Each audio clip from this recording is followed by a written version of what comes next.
रामराम मंडळी, तुम्हाला सांगायचं म्हणजे अमेरिकेत भाकरी करायचं म्हटलं की नाही, एक वेगळा ताप आहे. तो म्हणजे काय, एक तर भाकरीचं पीठ चांगलं मिळत नाही आणि मिळालं तर भाकरी करायला घेतली की एक गोष्ट अशी आहे, ती हमखास ओरडते.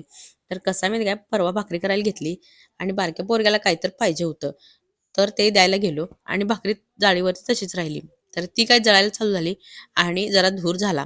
आणि मेन म्हणजे कसं आहे, इथं जरा जर धूर झाला की स्मोक डिटेक्टर आहे ते ओरडायला चालू करते. प्रत्येक वेळी एक स्मोक डिटेक्टर ओरडते, ह्या वेळेला 2 ओरडायला चालू आहेत. त्याच्यामुळं घाबरगुंडीत झाली हो. आणि कसं आहे माहिती आहे, त्याच्यावरती आपलं टॉवेल घेऊन हवा मारायला चालू केली. दारं आणि खिडक्या सगळ्या उघडल्या आणि कसा आवाज पहिला त्याचा बंद होतोय ह्याच्याकडे बघितलं. तर कसं आहे, ह्यो जर आवाज 5 मिनिटं चालू राहिला तर स्प्रिंकर्समधनं पाणी सगळ्या घरातनं पडायला चालू होते. आणि मेन म्हणजे बाहेरचा जो फायर अलार्म आहे तो ओरडायला चालू करतोय. आणि हा फायर अलार्म जर 5 मिनिटाच्या वर ओरडला तर सगळे सोसायटीतली म्हणजे आपल्या ज्या बिल्डिंग मधली लोक आहेत ती बाहेर येतात. आणि मेन म्हणजे फायर ट्रक बी येतोय, पोलीस बी येतोय. तर असं ही आमची चांगलीच फजिती.